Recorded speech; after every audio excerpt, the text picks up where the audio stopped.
Madame Aïda Alassane Ndiaye-Riddick, bonjour. Bonjour, Monsieur Diakité. Qu'est-ce qui pourrait intéresser le Compact MCC dans la célébration de la femme à travers la journée internationale? La question de la femme, du genre et de l'inclusion sociale est au centre du processus du Millennium Challenge Corporation. Donc, avec cette célébration aujourd'hui de la journée internationale de la femme, nous avons l'opportunité de rappeler effectivement quels sont ces engagements qui seront pris pour améliorer le bien-être des femmes et des populations vulnérables grâce au programme Compact Côte d'Ivoire. Alors, quelles sont vos actions prévues en faveur des femmes pour les sortir de la pauvreté? Et puis, sur quelle catégorie de femmes vous mettrez l'accent? Est-ce les femmes en zone rurale ou les femmes en zone urbaine? Alors, le programme Compact, dont le montant du don octroyé par le gouvernement des États-Unis au gouvernement de la Côte d'Ivoire est de à peu près 314 milliards de francs CFA, avec pour objectif d'exécuter 2 projets principaux, un projet dans le secteur de l'éducation-formation et un projet dans le secteur des transports, notamment dans la ville d'Abidjan. Donc, relativement à ces 2 projets, nous avons, puisque l'objectif du MCC c'est de réduire la pauvreté, d'améliorer le bien-être des populations, notamment des populations vulnérables, nous avons des actions qui ciblent principalement ces populations vulnérables et notamment les femmes.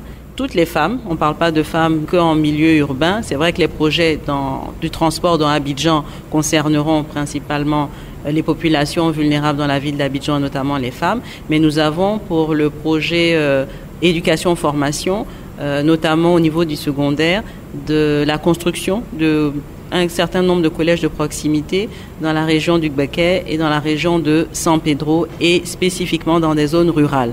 Donc effectivement là, nous avons un ciblage des activités qui aura un impact sur le bien-être des populations en zone rurale et notamment des femmes et des jeunes filles, puisqu'on parle de scolarisation au niveau du secondaire avec ces collèges de proximité, de l'implication des communautés pour s'assurer effectivement que les enfants fréquentent ces collèges et particulièrement les filles. Donc c'est la population vraiment largement, toutes les femmes au niveau national, parce que au-delà même des investissements en infrastructure, nous avons aussi de nombreuses réformes aussi qui vont être mises en œuvre au niveau national et qui vont impacter toute la population au niveau national. Vous avez parlé tout à l'heure de sélection de projets. Comment vous les sélectionnez? Dans le processus du MCC, en vue d'identifier les secteurs d'intervention, le MCC propose de faire une analyse des contraintes à la croissance économique. C'est la première étape. Cette analyse révèle les contraintes majeures à l'investissement privé dans le pays bénéficiaire. C'est sur cette base que nous formulons maintenant, disons, des solutions pour lever ces contraintes et qui se traduisent par des propositions de projets. Et donc, ces propositions de projets, avant d'être définitivement adoptées, d'autres critères du MCC sont pris en considération. Je veux citer, pour exemple, l'estimation du taux de rentabilité économique même du projet. Donc, le Millennium Challenge Corporation souhaite qu'un taux de rentabilité d'au moins 10% relativement à cet investissement soit satisfait. Nous avons la grande question de la prise en compte justement des questions de genre et d'inclusion sociale pour tous ces projets, pour tous ces investissements.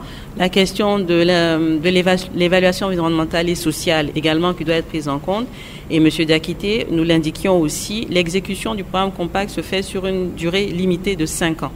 Donc il faut que le projet aussi, dans sa formulation, indique qu'il peut être réalisé sur cette fameuse période de 5 ans.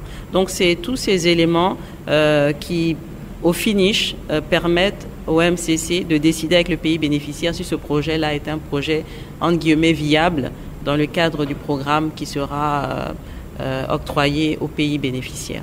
Pour terminer, à quand la mise en œuvre des premiers projets? Alors, disons que dans la phase préparatoire, on peut quand même parler d'une mise en œuvre qui a démarré, puisque quand on parle d'études à finaliser, ce sont quand même des travaux intellectuels qui peuvent nous amener, généralement avant même l'exécution à proprement dit, à passer des réformes qui seront quand même un gain pour la Côte d'Ivoire. Donc on peut dire que dans ce sens-là, les choses ont commencé. Maintenant, quand on parle du dur, de premier coup de pioche pour construire un collège ou réhabiliter une route. Dans notre programmation, ces travaux-là vont démarrer entre mars et mai 2019. Madame Aïda Alassane Ndiaye Reddick, merci. Merci, Monsieur Diakité.